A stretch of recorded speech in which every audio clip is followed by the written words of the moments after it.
Alhamdulillahirabbil alamin. Allahumma shalli wa sallim wa barik ala nabiyyina Muhammadin wa ala alihi wa ashabihi ajma'in. Amma ba'du. Bapak Ibu yang berbahagia, kita kembali lanjutkan materi yang kemarin, hadis arba'in nomor 1. Masih nomor 1 Pak ya. Ini saya kemarin pertanyaannya Pak Badarudin. Ini adalah lagunya Rafli, penyanyi dari Aceh, yang melantunkan kata-kata pesan nasihat dari seorang sufi wanita namanya Robiah Adawiyah.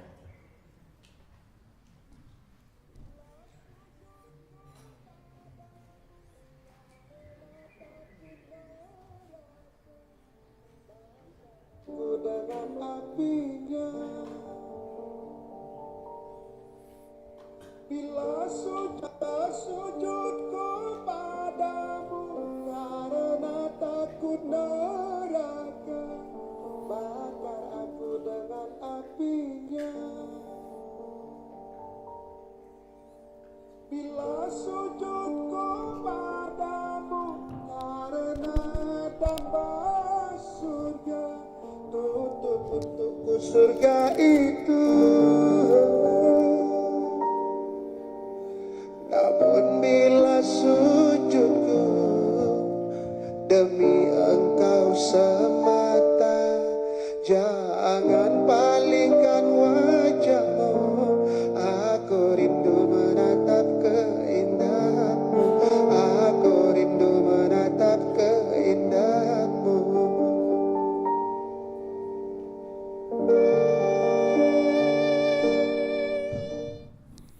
Itu kata Rabi'ah Al-Adawiyah. Kita belum mampu seperti itu Bapak Ibu nggih.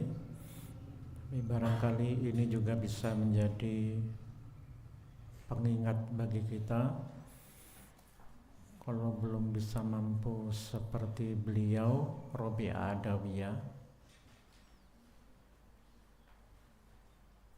Jumpa lagi dengan santri keren masa kini.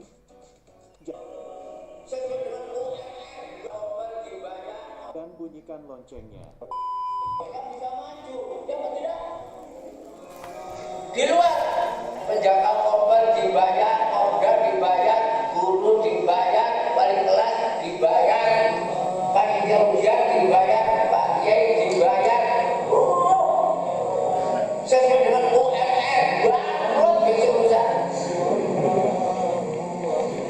Akhirnya apa? Surganya nggak ada isinya. Surga nggak ada isinya.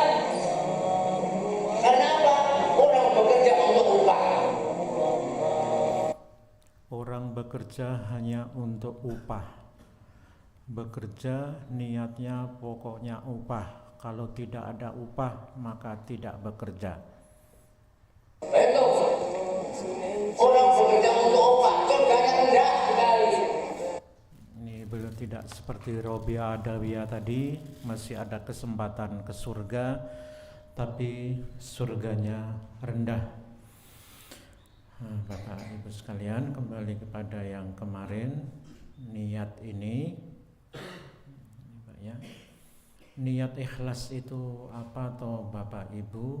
Niat ikhlas itu kita berbuat itu sebagaimana puasa yang niatnya kita, sebagian muslim ada yang melafalkannya dengan berjamaah. Ikhlas itu, ya Allah, saya berbuat ini karena perintah-Mu. Kalau bukan karena perintah-Mu, maka saya tidak berbuat. Ikhlas itu seperti itu Pak. Jadi kalau orang bicara ikhlas, ikhlas itu apa? Ikhlas itu seperti itu. Ya Allah, saya ngajar ini karena ini perintah-Mu. Kalau tidak karena perintah-Mu, saya tidak ngajar.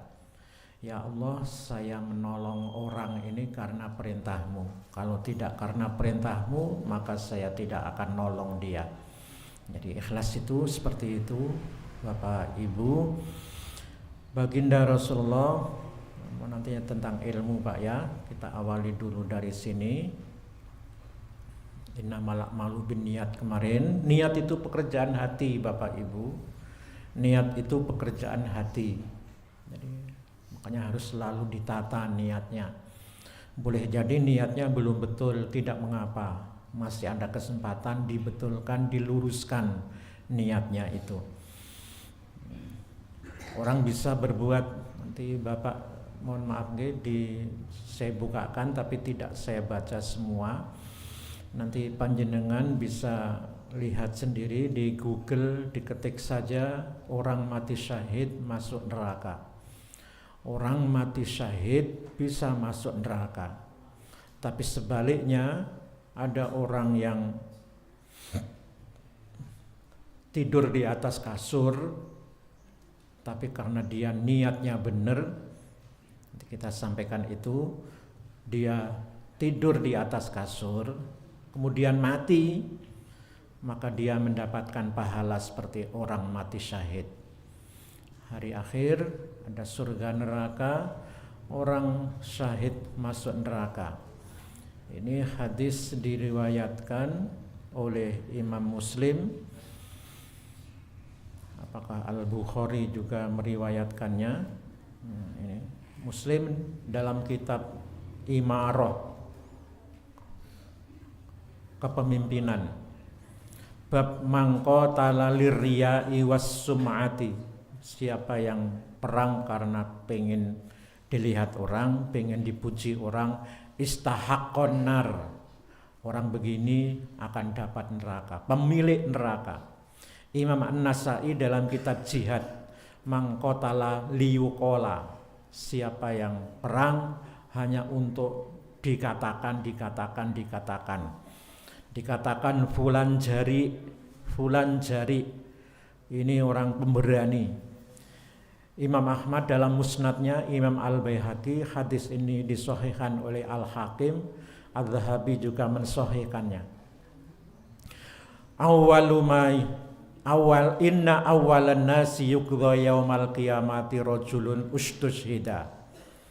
Orang nanti yang akan diadili hari kiamat orang mati syahid. Ini niat sekali lagi Bapak nggih, ini bab niat. Niatnya tidak betul walaupun amalnya mulia, hebat amalnya, neraka tempatnya. Fa'utiya bihi, maka didatangkan catatan amalnya. Fa'arrafahu ni'amahu. Dia mengenali nikmat-nikmat Allah yang sudah diberikan kepadanya. Fa'arafaha. Dia menyaksikan nikmat-nikmat itu. Setelah dia mati Pak ya tentunya. Allah kemudian berfirman, fama amilta fiha, wahai fulan, apa yang kamu kerjakan dulu di dunia, kamu kok mendapatkan kenikmatan seperti itu. Kamu dipuja-puja orang, keluargamu dihormati orang, namamu disebut-sebut, keluargamu diberi santunan sama negara, sehingga tidak ada yang khawatir, rasa khawatir dari keluargamu. Apa yang kamu lakukan wahai fulan? Fama amilta, ketika di dunia dulu apa yang kamu kerjakan? Qala qataltu fika, ya Allah aku berperang karenamu, hatta ustushida, sampai aku mati syahid. Qala kadzabta, Allah berfirman kamu ngapusi, bohong kamu. Walakinnaka qatalta li ayyuqala jariun. Kamu berperang itu karena niatmu dulu dalam hatimu, yang ini tidak dicatat oleh malaikat karena malaikat tidak tahu isi hatimu. Kamu berperang itu niatnya supaya kamu disebut sebagai seorang yang pemberani, seorang yang gagah perkasa. Faqad qila, dan itu sudah disebut-sebut orang sepeninggalmu sampai hari kiamat ini. Orang menyebut-nyebut seperti itu. Tsumma umira bihi fasuhiba ala wajhihi hatta ulqiya finnari. Dia dicemplungkan ke neraka dan diseret sebelumnya di atas wajahnya. Ini bahayanya niat Pak ya. bahayanya niat kalau tidak benar seperti ini. Kita tunjukkan perkataan para imam termasuk Ibnu Katsir. Beliau menyampaikan, saya pengen ada seorang ulama yang kesehariannya itu dia duduk saja hanya mengajarkan masalah niat. Kalau yang lain-lain sudah mengajarkan urusan amal perbuatan, bagaimana cara puasa, bagaimana cara sholat, bagaimana cara berbakti kepada orang tua, bagaimana cara berjuang macam-macam. Saya pengen ada seorang ulama yang konsentrasi setiap hari dia hanya duduk mengajarkan bagaimana cara niat yang benar. Satu, yang kedua adalah orang yang diberi ilmu oleh Allah. Dia dianugerahi Allah ilmu karena dia memang mencari ilmu. Wa rajulun, setelah itu rajulun ta'allamal ilma. Ini penting, nanti kita sampaikan hadis-hadis tentang itu. Wa 'allamahu, setelah dia dapat ilmu dia mengajarkannya. Wa qara'al qur'ana, dia membaca Quran. Fa utiya bihi, kemudian ditunjukkan catatan amalnya. Fa'arrafahu, dia berusaha mengenalinya. Fa'arrafahu, Allah kemudian menunjukkan nikmat-nikmatnya, ni'amahu fa'arrafaha, dia mengenalinya. Oh iya, itu saya dulu ya Allah seperti itu. Qala fama amilta fiha, apa yang membuat kamu juga dipuji-puji orang wahai fulan? Kamu disebut orang pinter, kamu disebut seorang qori. Qala ta'allamtul ilma, aku belajar ilmu ya Allah. Wa 'allamtuhu, saya mengajarkannya. Wa qara'tu fika al-Qur'an, saya baca Quran karenamu ya Allah. Qala kadzabta, bohong kamu. Bapak-bapak, mohon maaf, pesantren-pesantren tahfidz yang lama, pesantren Krapia itu lama, sudah tua sekali. Pesantren Yambu di Kudus, pesantren anak-anak tahfidz di Sedayu Gresik, itu pesantren-pesantren tahfidz Quran yang kuno-kuno itu, yang sudah ada sejak sebelum Indonesia merdeka, itu hati-hati sekali menjaga amal mereka. Para kiai-kiai tahfidz itu, Kiai Arwani dari Kudus, Kiai dari Krapia itu, Pak Sum dari Krapia itu tidak pernah mengizinkan anak-anak santri yang konsentrasi belajar Quran itu ikut MTQ. Itu begitu cara menjaga keikhlasan itu, supaya tidak disebut orang di kemudian hari, supaya tidak menjadi sombong dia. Nah, itu diantaranya cara menjaga niat dengan ditunjukkan dengan amalnya. Kalau ada MTQ itu tidak pernah mengirim pesantren-pesantren yang seperti itu. Kemudian orang yang diberi anugerah harta materi, yang ketiga, ini sama ini. Summa umira bihi fasuhiba ala wajhi, malaikat diperintahkan Allah untuk menyeret dia ala wajhi, di atas mukanya, hatta ulqiya finnari, sampai kemudian dia dicemplungkan ke neraka. Bapak, saya juga bawakan ini kitabnya kuliah akidahnya Ustadz Yunahar tentang kondisi manusia besok di akhirat. Ini kuliah akidah beliau. Ada yang berjalan tegak, nanti kita bacakan salah satunya. Ada yang berjalan di atas wajahnya, ada yang berjalan biasa, kepala di atas pakai kaki. Ada yang berjalan dengan wajahnya, kepalanya di bawah, dia nyeret dengan kepalanya, dia berjalan itu kakinya di atas. Ini gambarannya, ini contohnya. Orang yang salah dalam beramal, salah niat. Itu Bapak nggih, termasuk orang yang tadi, ya mohon maaf nanti bisa dibaca selengkapnya nggih. Yang ketiga adalah orang yang berharta. Dia bersedekah itu niatnya juga karena pengen dipuji orang sebagai orang yang dermawan. Ini tadi yang kita sampaikan. Aku ingin seandainya para ulama ini Pak ya, masalah niat ini, aku ingin seandainya di antara fuqaha ahli fikih ada yang kesibukannya hanya mengajarkan niat saja, tidak yang lain-lain, hanya duduk sehari-hari mengajarkan masalah niat saja. Nah Bapak, ini ada video, ini adalah pesantren yang ini, nanti kita baca yang itu Pak ya, ini pesantren. Ini surat Az-Zuha terakhir Pak ya. Wa amma bi ni'mati rabbika fahaddits. Kalau kita dikasih nikmat Allah, ceritakanlah. Ini barangkali masih ada saksi hidupnya. Kalau kemarin saya cerita di Kemiri, ada saksinya namanya Mas Eko Nur Rahmat. Dia sopir waktu itu, kita rombongan dari sini, Bu Sajio kayaknya ikut waktu itu, Mak Ruki ikut, anak-anak perempuan beberapa anak laki-laki. Yang nyopir Mas Eko Nur Rahmat, saya tidak ingat pasti apa dulu mobil yang kita pakai ke Kedung Gubah itu, mobil yang krem atau yang biru yang lama itu, kita tidak tahu, lupa saya. Yang jelas mobil tua. Ada anak kita namanya Sumarni, alumni sini, lahiran, kita tilik ke sana. Ini perintah Allah, kita menyambung tali rohim. Ada anak yang dianugerahi nikmat Allah anak, kita kunjungi. Sampailah di Kedung Gubah, kita tidak tahu Kedung Gubah itu wajahnya seperti apa. Akhirnya sudah lewat Kedung Gubah, masih lanjut saja. Sampailah di jalan antara Kedung Gubah dengan Kaliharjo. Kita akhirnya sadar kita telah kesasar. Itu di sebelah kanan itu tebing, Pak. Di sebelah kiri tebing, di sebelah kanan itu jurang. Singkat kata, karena nikmat Allah inilah, maka kita ceritakan di sini. Nikmat Allah itu, Mas Eko yang baru bisa nyupir, Eko Nur Rahmat itu, alhamdulillah kok bisa balik, Pak. Mobil itu balik berlawan arah. Tapi kemudian sampai di Kedung Gubah itu, supirnya ini menyadari ada sesuatu yang salah di mobil ini. Singkat kata, kita sampai di rumahnya Mbak Marni, selesai kepentingan kita balik pulang. Ketika pulang itu Mas Ekon itu ngomong, Pak, ini kalau nanti kita pulang itu jalannya menurun, kalau kita rem mesinnya akan mati. Tapi kalau tidak direm, wong jalannya menurun, kalau simpangan dengan kendaraan yang berbahaya, jurang di kanan kiri kita. Singkat kata, kita simpangan dengan mobil, Pak ya.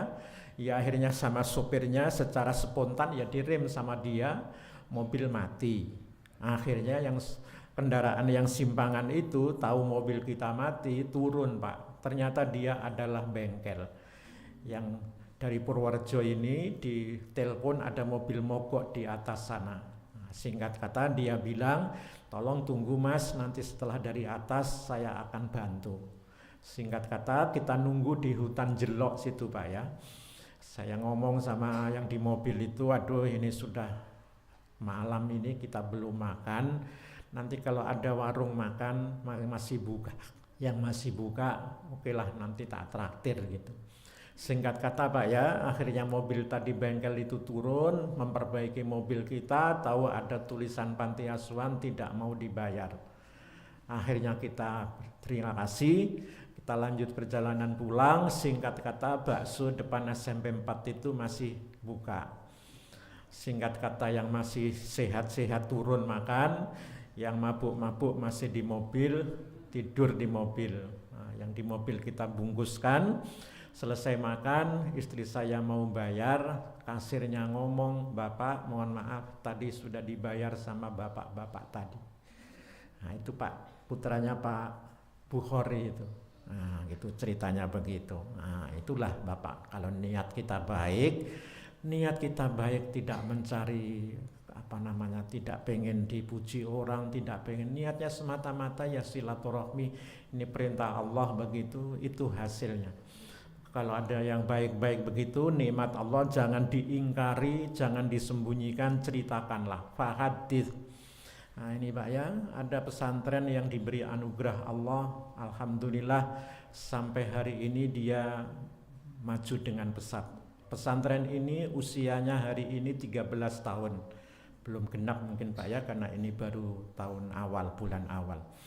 13 tahun dia bahasanya sudah berani menolak santri. Kalau pesantren itu tidak ada budaya menolak santri Pak ya, tapi supaya tidak berlaku zalim, maka kemudian ada seleksi karena keterbatasan kemampuan. Asrama tidak bisa menampung, daripada nanti ditampung semuanya ya tidak bagus, maka diseleksi. Dan ini pesantren mandiri betul, tidak pernah mengandalkan kepada bantuan orang. Ini pesantren Tazaka, itu ada Pak Ketua PDM, ini rombongan dari MBS Pituruh dan dari Jono belajar ke sini.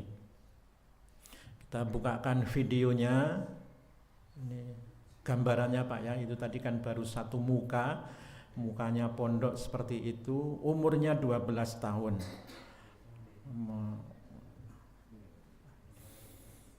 sekilas tentang pesantren ini, sekilas saja tampilannya, nanti panjenengan bisa lihat di YouTube Pesantren Tazaka. Satu, ini gambaran pesantrennya.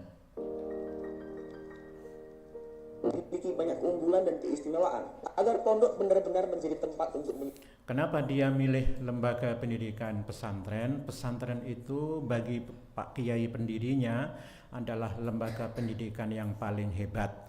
Di situ berkumpul 3 pendidikan, pendidikan keluarga, pendidikan sekolah, pendidikan masyarakat. Semuanya ada. Dititipkan sama orang tua, maka mewakili orang tua Pak Kiai dan guru-gurunya. Tempat membersihkan hati para penghuninya.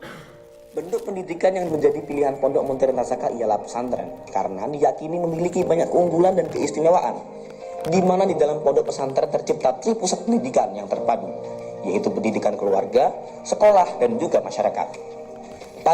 Dan yang perlu ditiru, ini pesantren hanya putra. Pesantren hanya putra, dia tidak menerima putri. Kenapa? Belum siap kalau dia suruh mendidik anak-anak perempuan itu. Tahun 2013, Pondok Modern Tazaka memulai tahun ajaran baru dengan sistem Kuliatul Mu'allim Al-Islamiyah atau KMI. Sistem pendidikan di KMI ini sepenuhnya mengacu kepada sistem pendidikan KMI di Pondok Modern Darussalam Gontor, baik dalam jenjang pendidikan maupun kurikulum. Demikian pula berbagai aktivitas dan juga program-programnya. Pada tahun 2016, Pondok Modern Tazaka telah mendapatkan status disetarakan atau muadalah dengan Madrasah Sanawiyah atau Ya, sekarang Bapak, Indonesia ini sistem Gontor itu tidak pernah mau ikut kurikulum siapapun. Dia pakai kurikulum sendiri, alhamdulillah dengan perjuangan para kiai-kiai. Jadi pesantren Gontor, pesantren tradisional seperti Pondok Termas, Tebu Ireng dan macam-macam yang tidak ikut kurikulum negara itu, alhamdulillah dengan perjuangan beliau-beliau para kiai itu, akhirnya Indonesia mengakui keberadaannya. Walaupun tidak pernah ikut kurikulum negara, dengan menunjukkan bukti bahwa dia telah dididik di pesantren-pesantren itu boleh masuk kemana-mana. Boleh masuk ke negeri, UGM dan macam-macam, boleh daftar ke Akmil, boleh daftar kemana-mana. Ini gambarannya tadi Pak ya, secara singkat seperti itu. Dan Madrasah Alim Derajat Pondok. Setiap tahunnya, santri yang mendaftar pun semakin banyak, dan kini sudah mencapai 800-an santri dengan ratusan guru. Ya, setiap tahun yang daftar di angka 800-an. Ini kalau secara dunianya Pak ya, secara dunianya begitu dia. Kita lihat, mohon maaf, pendidikan di situ. Anak-anak SMA Pak ya, kelas 2 itu ngurusi dapur umum. Dapur umum itu yang untuk makan sekian ribu santri tadi, itu yang ngurus anak-anak, bukan pengurus. Itu cara didiknya begitu. Ya sing blonjo, ya sing nyekel duit itu anak-anak, termasuk toko pelajar yang menyediakan segala macam kebutuhan. Itu anak-anak. Di sini letak pendidikan kejujuran. Anak memegang uang miliaran itu nun sewu. Bagaimana dia? Hal itu sebagaimana disampaikan dalam laporan pertanggungjawaban bagian Koperasi Pelajar OPPM. Mohon maaf, dulu saya pergantian pelantikan pengurus panti yang baru. Mohon maaf, tidak ada di Muhammadiyah saya menjumpai tradisi begitu. Saya membacakan keuangan panti asuhan ini. Itu krusial Pak ya, apalagi kita lembaga sosial yang mengelola dana umat, harus dilaporkan. Itu tradisi dari Gontor begitu, diikuti oleh pondok-pondok alumni, pondok-pondok cabangnya. Nah, ini pergantian pengurus membacakan keuangan. Kiai tidak megang uang tapi megang catatan. Nah, itu prinsipnya kalau kita di Gontor itu begitu. Kamis 14 Desember 2023 yang disampaikan oleh Ananda Cafe Novel sebagai ketua bagian. Selanjutnya adalah persentase pembagian total keuntungan daripada koperasi pelajar. Yang pertama, 75% keuntungan dari koperasi pelajar diberikan kepada Pondok Modern Tazaka atau yang senilai dengan 698.245.700. Keuntungannya 1 tahun itu nanti keuntungan dibagi-bagi. Yang 75% hampir 700 juta itu diserahkan ke pondok sebagai wakaf. nanti yang 15% untuk jadi modal pengurus yang akan datang. Rp11 dan itu sebagai hasil dari wakaf produktif wakaf produktif dari Koperasi Pelajar. Dana tersebut merupakan keuntungan bersih bagian Koperasi Pelajar yang merupakan program wakaf. Nah, itu contoh Pak ya. Anak-anak bisa memberikan keuntungan berapa tadi? Hampir 1 miliar itu. Hampir 1 miliar. Itu dari toko pesantren. Belum dari dapur umumnya. Nah, itu contoh Pak. Ini hasil pendidikan yang tulus ikhlas. Dan mohon maaf, ini anak-anak ini tidak ada yang dibayar nun sewu. Sama dengan di Gontor itu begitu. Tidak ada yang dibayar. Disuruh jaga toko besi, toko bangunan, apotek, jaga rumah sakit, macam-macam itu tidak ada yang dibayar Pak. Jadi orang tidak berpikir duit-duit. Nah, ini hasilnya begitu. Ini sebagai gambaran Pak ya. Dan ini dulu ketika Pak Kiai Gontor meletakkan batu pertama pembangunan pesantren Tazaka sebelum tahun 2013. Beliau menyampaikan yang penting yang jarang disampaikan Kiai di pidato-pidato, masalah niat. Perbaiki niat, perbaiki niat. Boleh jadi kita melenceng niat kita. Salam Gontor kepada ayah anda tercinta kami haturkan. Bismillahirrahmanirrahim. Assalamualaikum warahmatullahi wabarakatuh. Alhamdulillah wa syukurillah wa la hawla wa la quwata illa billah. Wassalatu wassalamu ala rasulillah wa ala alihi wa sahbihi wa malah amma ba'du. Untuk yang kedua kalinya saya bisa datang ke tempat ini. Kita injakkan kaki Gontor ke bumi batang, dan kita bacakan Fatihah dan kita bacakan doa, insya Allah akan maju di sini insya Allah. Kenapa saya optimis seperti itu? Ini anak-anak itu dan adiknya ini mempunyai jaringan kerja sudah cukup banyak, baik luar negeri ataupun dalam negeri. Etos kerjanya bagus, keilmuannya juga bagus, apalagi maka tinggal kesungguhannya dan niatnya saja yang harus diperbaiki setiap. Niatnya yang harus diperbaiki. Nah, jarang Pak Kiai bicara begitu. Jadi niat ini penting sekali. Karena hati ini kadang-kadang qalbun yuqallab. Hati ini kadang-kadang bisa berbalik. Mungkin kadang-kadang seperti seorang mubalek. Seorang mubalek itu ada penyakitnya. Oh, saya didengarkan orang banyak, berarti orang senang sama saya. Maka saya gini, ada riak kecilnya. Maka riak kecil ini tadi, maka kita perbaiki dengan niat-niat yang sedemikian rupa. Insya Allah kalau niatnya itu benar dan baik, insya Allah akan jadi. Amin, Allahumma amin. Kemudian bapak-bapak, ini memang target saya dulu 1 tahun, tapi kelihatannya bukan saya ada kemampuan, ya kemampuan juga, tapi bisanya baru masjid seperti begini. Ini tidak kita perpanjang, nanti intinya itu. Kalau niatnya benar, Bapak mohon maaf boleh tanya kepada Ketua PCM Bayan Pak Dr. Rafiq Nur Hadi. Ketika dikunjungi kepala atau ketua lembaga pesantren yang ngurusi pesantren Muhammadiyah di Jawa Tengah ini, namanya Ustadz Irzal, itu adik kelas saya dulu di Gontor dari Pekalongan, Pekajangan. Beliau ketika hadir di pondok Muhammadiyah Darul Arkom Jono, tanya langsung kepada ketua PCM-nya Pak Rafiq itu, Bapak mohon maaf dulu pesantren ini berdiri niatnya apa?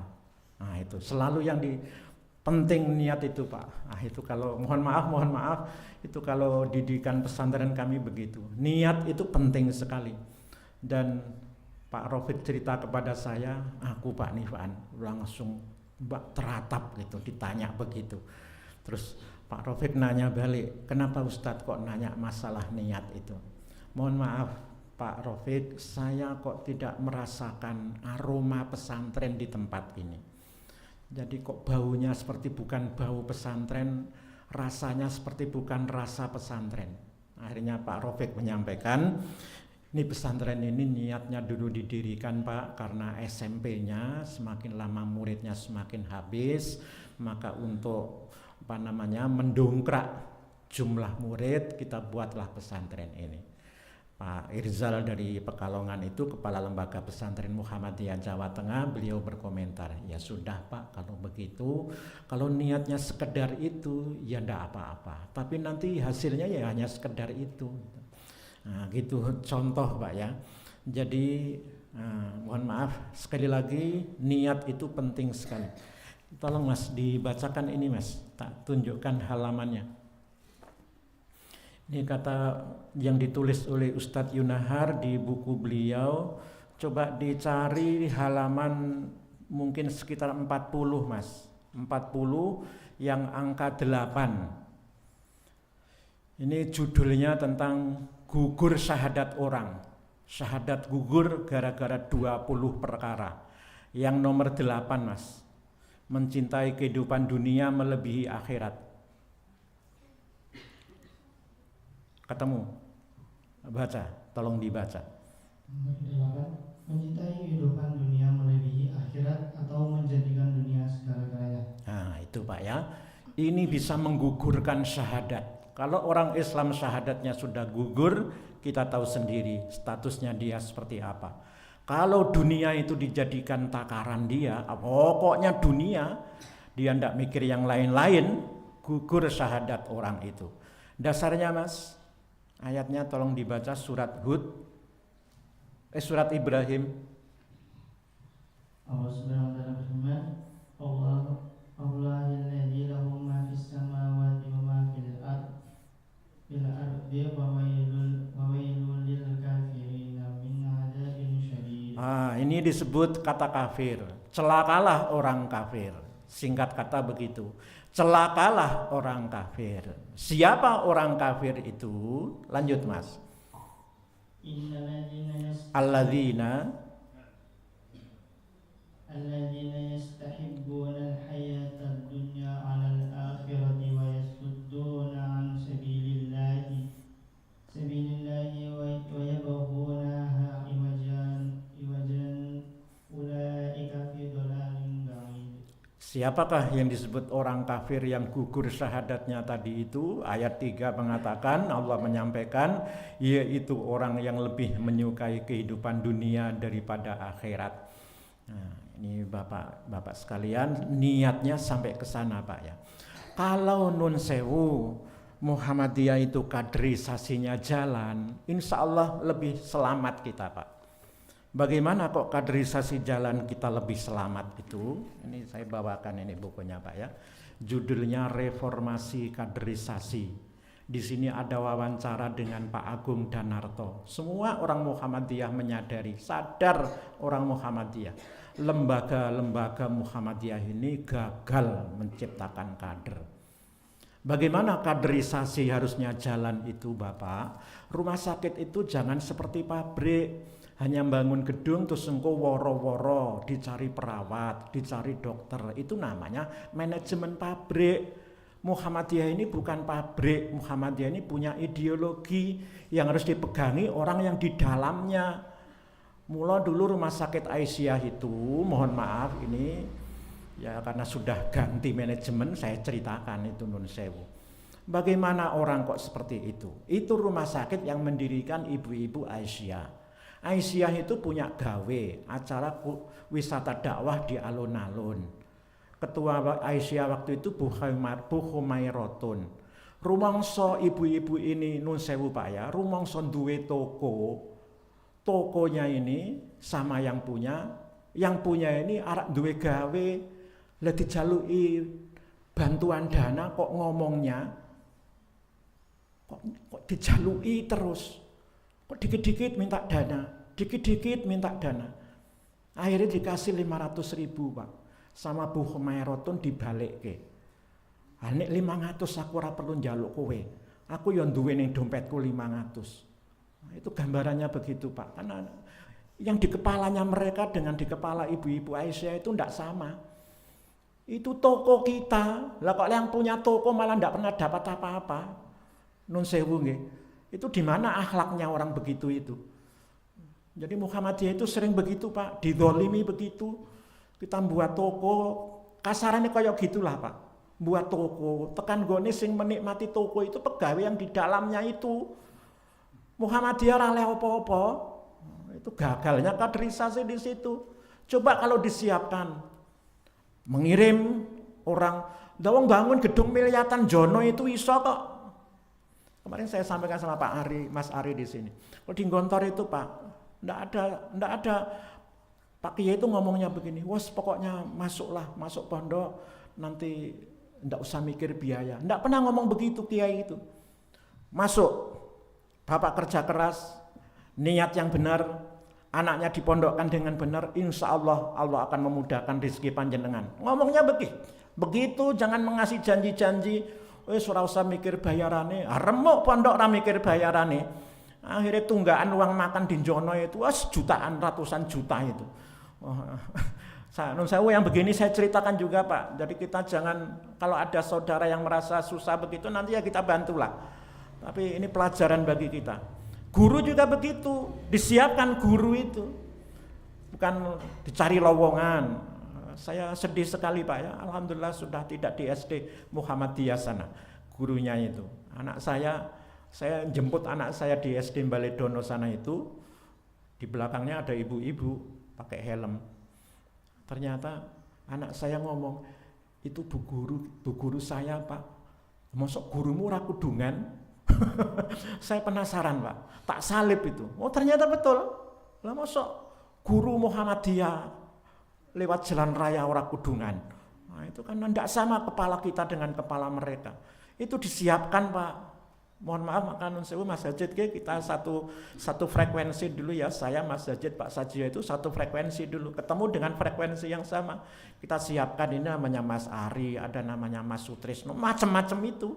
Kita siapkan, bukan mencari lowongan, dicari pengasuh panti asuhan, dicari musrif. Itu. Mohon maaf, bukan budaya kita begitu itu. Akhirnya nanti yang ngurusi panti ini mbok sapa yang ideologinya tidak sama dengan kita. Gitu kami kira Bapak, monggo nanti kalau ada yang masih mau disampaikan, masih ada sekitar 20 menit, kami silakan. Bapak, ibu, monggo siapa yang mau menyampaikan, kita berikan kesempatan dulu. Iki mau apa ini? Gugur syahadatnya gara-gara salah niat. Apalagi ini.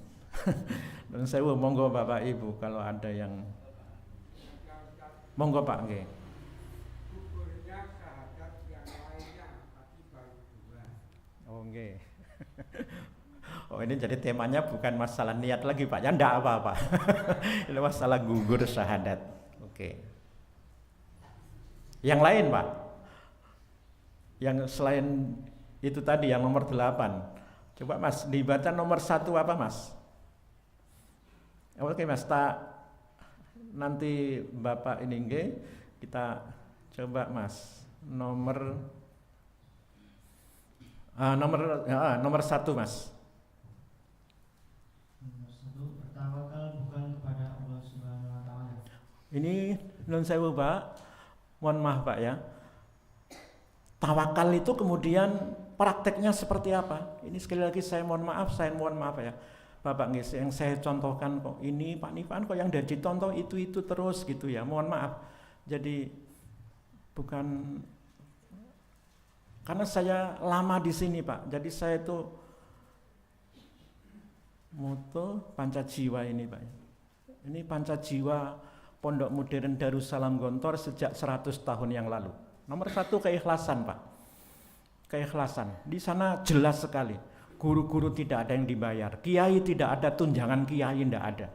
Tidak ada tunjangan direktur Kuliatul Mu'allimin, itu tidak ada di sana Pak. Keikhlasan itu nun sewu bukan hanya diomongkan, disampaikan pada murid-murid, tapi juga dicontohkan sama guru-guru, sama kiainya. Nah, tawakal itu berdikari itu Pak. Tawakal itu berdikari itu. Itu prakteknya tawakal itu berdikari. Jangan bersandar kepada orang, bersandar itu kepada Gusti Allah. Jangan mengandalkan orang. Ini Pak ya. Ini nanti sampai ke sini Pak. Bisa jadi tawakal atau tidak itu gara-gara ini. Hadis riwayat Tirmidzi, Ibnu Hibban, hadis sahih. Manil tamasaridallahi bisakhatin nas Kafallahu mu'natan nasi. Siapa yang mencari ridho Allah, walaupun manusia tidak senang, kafallahu mu'natan nas. Allah akan mencukupkan dia, membebaskan dia dari bergantung kepada manusia. Jadi tawakal tadi Pak ya, hanya bergantung kepada Allah, tidak bergantung kepada manusia. Itu banyak nanti yang sebab-sebabnya Pak. Kapan kita bisa bergantung kepada Allah semata-mata, tidak bergantung kepada nas? Caranya begitu, cari ridho Allah. Senengkan Allah itu senengkan. Jangan menyenangkan manusia kemudian kita membuat murka Allah. Nah, siapa yang mencari ridho manusia, membuat manusia senang dengan kemurkaan Allah, Allah akan buat dia tergantung kepada manusia. Ini saya sampaikan di lembaga pendidikan Pak ya. Oke lah, enggak apa-apa akreditasi itu enggak apa-apa, tapi tolong jujur. Jangan akreditasi tapi enggak jujur. Laporannya ra jujur Pak. Ra jujur itu kan buat Allah murka. Nanti hasilnya bagus menurut manusia, Anda akan dibuat tergantung kepada manusia. Nah itu nonsewu. Jadi urut-urutannya begitu Pak ya. Jadi tawakal itu hanya mengharap kepada Allah, jangan tergantung kepada manusia. Prakteknya itu kita harus mandiri, jangan menggantungkan diri kepada manusia. Nah gitu. Ada nonsewu, mohon maaf. Nonsewu saya dulu ada yang menasehati Pak. Oke lah kalau dibilang itu nasihat. Pak Nifan, Mbok Panti Asuhan itu diberi ini papan nama pesantren. Kan sebenarnya sudah pesantren itu. Jadi ya panti asuhan, ya pesantren, wong sudah berasrama 24 jam. Terus saya tanya, lah kenapa Bapak mengasih saran begitu? Kan lumayan nanti dapat dana dari Depak. Aduh ya Allah. Jadi niatnya itu golek dana Depak. Ya Allah. Jadi kan Bapak nanti juga termasuk dianggap sebagai ustadz pesantren, nanti dapat tunjangan juga nanti dari Depak. Waduh, kalau begitu itu ya sudah Pak, itu membuat kita jadi tidak ikhlas tadi itu. Nah gitu ceritanya Pak ya. Yang kedua Mas, bertawakal hanya kepada Allah. Gambaran prakteknya begitu Pak, gambaran prakteknya begitu. Yang kedua Mas. Yang kedua, tidak mengakui bahwa semua nikmat lahir maupun batin adalah karunia Allah Subhanahu wa taala. Mohon maaf saya tidak sebut nama Pak ya. Ada sekolah Muhammadiyah. Kepalanya itu ya agak sudah kayaknya lama ya Pak ya. Terus saya pernah ngomong begini sama salah seorang tokoh Muhammadiyah. Pak itu beliau itu kan sudah jadi kepala Muhammadiyah lama, kepala sekolah Muhammadiyah lama dia, sudah lama dia bertahun-tahun. Kok saya itu ngamati nun sewu, saya ini kan keliling-keliling ke cabang-cabang itu Pak ya. Kok enggak pernah saya melihat wajah beliau hadir di pengajian. Kok yang ngono kok dipertahankan yo Pak yo, tak bilang begitu. Apa jawaban seorang tokoh ini? Iya Pak Nifan, tapi dia itu berjasa untuk Muhammadiyah karena dia itu pintar golek, pintar buat proposal. Jadi pintar buat proposal. Jadi ini akhirnya kan mohon maaf, yang berjasa itu dia. Tidak pernah menyebut-nyebut ini adalah karunia Allah, itu tidak pernah. Nah, jadi itu yang ketiga Mas. Yang ketiga, beramal dengan tujuan selain. Nah, tadi ini sudah kita bahas panjang lebar Pak ya. Terus Mas. Yang keempat, memberikan hak menghalalkan dan mengharamkan, hak memerintah dan melarang, atau hak menentukan syariat atau hukum pada umumnya pada selain Allah Subhanahu wa taala. Nah ini Pak, pokoknya ini perjuangan kita semua Pak. Dan Muhammadiyah itu dari dulu sudah wanti-wanti begitu. Mukadimah anggaran dasar Muhammadiyah itu saya sampai apal Pak ya, saya sampaikan kemana-mana. Paragraf kelima Mukadimah anggaran dasar itu, menegakkan hukum Allah di atas hukum yang manapun juga adalah kewajiban mutlak bagi siapapun yang mengaku Tuhannya Allah. Siapa yang mengaku Tuhannya Allah, kewajiban dia adalah menegakkan hukum Allah, menjunjung tinggi hukum Allah itu melebihi hukum yang manapun juga. Bapak Rianto mendengar kabar hari ini ada polisi dari Polres Bima, Kota Bima, Nusa Tenggara Barat. Apa prestasi dia Pak? Narkoba, berapa narkoba yang disimpan di rumahnya dia Pak? sak koper, kata Bareskrim katanya narkoba sak koper kuwi untuk konsumsi pribadi. Apa ya ora mendem? Satu orang kok konsumsi narkoba sak koper ki lho. Sing goblok ki sing ya gitu Pak. Mohon maaf Pak Rianto nggih, mohon maaf saya sebut polisi bukan karena Pak Rianto menantunya polisi. Ngapunten Pak ya. Polisi kita begitu Pak, mohon maaf. Polisi kita begitu. Coba Bapak yang bawa HP. Saya tak ingat-ingat Pak begini nih. Jangan sampai kita lupa kelakuan aparatur negara kita. Mantan, diketik sajalah di Google, Kapolres Ngada, yang kemarin ada anak bunuh diri itu. Kapolres Ngada, mohon Pak, Bapak yang bisa akses internet, mohon diketik. Kapolres Ngada, seksual anak-anak. Seksual anak-anak. Kapolres Ngada, seksual anak-anak. Itu kelakuannya Masya Allah. Begitu sama anak-anak di hotel. Dan itu bukan sukarela Pak ya. Dan di video lagi Masya Allah. Nah itu.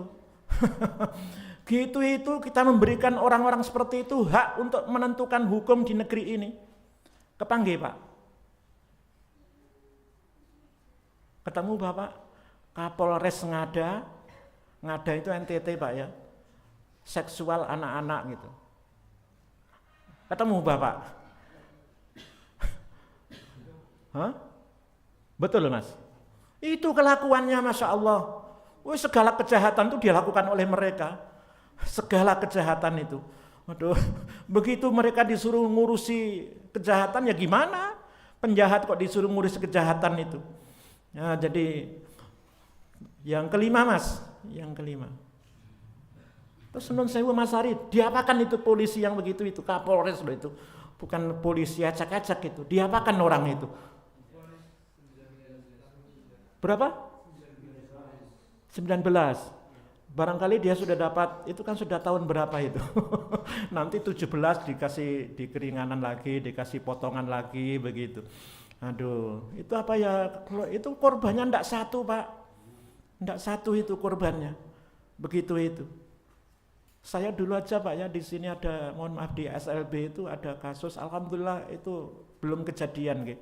Ada namanya Mbak Zahro, mungkin yang anak-anak yang ingat atau bapak-bapak ingat namanya Zahro, yang mohon maaf yang tunanetra dulu ada kasus di SLB itu. Saya alhamdulillah kok itu belum sampai terjadi gitu.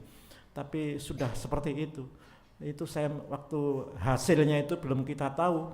Itu saya sedih sekali ya Allah, terus kayak ngopo rasane wong tuane nek ngerti anaknya diperlakukan begitu gitu loh. Lanjut Mas, taat secara mutlak. Yang kelima, taat secara mutlak kepada selain Allah dan Rasulnya. Nah ini pokoknya taatnya kepada selain Allah itu luar biasa. Tapi kalau kepada Allah rapatek digagas itu. Nun sewu Pak ya. Mohon maaf. Nah di sini Pak, di sini nanti tak foto besok kalau saya kesini lagi tak tampilkan di sini. Muhammadiyah itu kata Pak Agung Danarto kan punya ahli pendidikan banyak sekali. Kenapa kita tidak membuat kurikulum sendiri gitu? Selama ini kok mengekor kepada pemerintah itu. Ada di sini Pak. Jadi kegelisahan saya itu ternyata dirasakan banyak orang Pak. Kita tahulah kurikulum negara itu tidak benar, mohon maaf. Tapi kenapa kok kita mengikut dengan secara sukarela gitu? Oke, kalau dalam urusan penentuan awal Ramadan Muhammadiyah tegas sekali. Tapi kenapa dalam urusan pendidikan ini kok kita tidak tegas, mohon maaf. Nyebutnya pakar-pakar pendidikan Muhammadiyah itu buat kurikulum lah. Jangan hanya ngekor saja. Sekarang itu di mana-mana slogannya pendidikan berdampak. Nek kemarin merdeka. Kurikulum merdeka tenanan itu Pak. Secara karu-karuan. Nomor 6 Mas. Tidak menegakkan hukum Allah. Sudah dikasih hukum ben teratur kok ya ora gelem. Hukum Allah itu diberikan kepada kita supaya teratur Pak. Dan supaya tertib dunia ini. Pencuri itu kalau sudah terbukti potong tangan sesuai dengan nisabnya. Kalau nyolong telur ya tidak. Kalau sudah sampai nisabnya potong tangan. Setelah potong pulang. Ora usah diurusi. Malah diopeni dikasih mangan segala macam. Habis uang kita untuk ngurusi penjahat-penjahat gitu Pak. Jadi hukum Allah itu kan begitu sederhana sekali. Pencuri potong tangan pulang. Penzina hukum pulang, ra usah diopeni. Nah gitu. Penuh isinya penjara itu. Itu ada wallahu alam yang benar yang mana itu. Artis yang terlibat narkoba juga itu.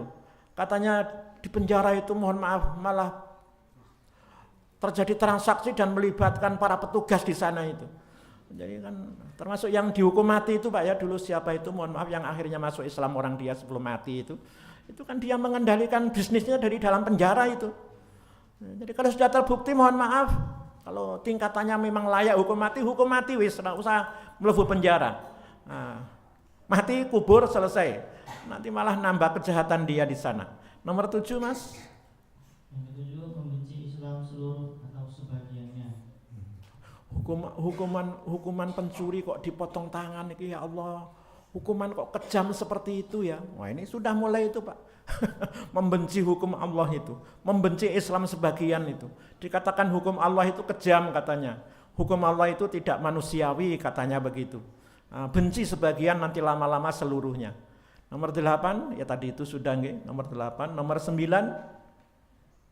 Yang ke-9, memperolok-olok Al-Qur'an dan Sunnah atau orang-orang yang menegakkan keduanya atau memperolok-olok hukum Allah atau syiar Islam. Ini mengolok-ngolok syiar Islam itu yang ini terkait dengan kalender. Alhamdulillah Pak ya, kita Muhammadiyah punya teman. Hari kemarin kita puasa itu kita punya teman gitu ya. Tapi kan sayangnya Pak, kalender Hijriah ini kan hanya untuk urusan ibadah. Di luar ibadah kan tidak kita pakai itu. Orang Islam itu kalau ditanya kalendernya apa? Hijriah. Lah kalender pendidikan kamu pakai apa? Pakai Masehi itu kan orang nyambung gitu. Sehari-hari kita bersentuhan dengan Masehi, Hijriah itu hanya untuk urusan ibadah saja. Yang ke-10 Mas. Yang ke-10, menghalalkan apa yang diharamkan oleh Allah dan mengharamkan apa yang dihalalkannya. Oke, 10. Jumlahnya 20 pokoknya Pak Rianto nanti panjenengan bisa moto. Ini kita sampaikan separuhnya, menghalalkan sampai nomor 10 ya. Ada yang lainnya Bapak Ibu?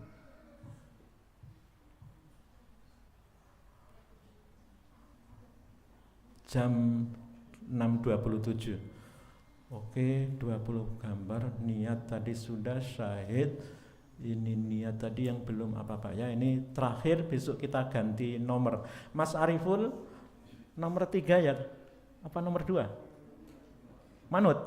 Belum buat nomor 3 belum. Oh berarti nomor 2. Ben nyambung. Kemarin karena saya memperkirakan setiap hari satu hadis. Nah ini Pak, sekarang niat mencari ilmu ini yang jarang diperhatikan juga sama kita. Dari anaknya Umar bin Khattab, Abdullah bin Umar, baginda Rasulullah bersabda, man talabal ilma li ghairillahi aw arada bihi ghairallahi falyatabawa maq'adahu minan nar. Bapak pirsa nun sewu ndak usah saya buka, yang penting panjenengan tahulah, saya kira. Jadilah Muhammad, ini kata Kiai Dahlan. Muhammadiyah hari ini tidak sama dengan Muhammadiyah yang akan datang. Jadilah kalian guru, jadilah dokter, jadilah mister, jadilah insinyur, dan kembalilah ke Muhammadiyah. Nah, itu kaderisasi Pak.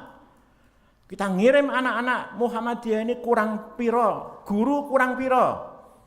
4 tahun lagi sing pensiun guru Muhammadiyah sopo.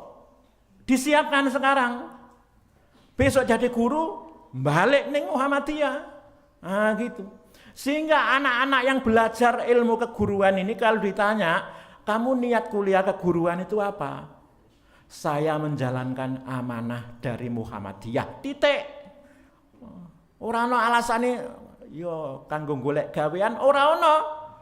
Besok rampung ki cetha balik Muhammadiyah, ora ono guru nganggur.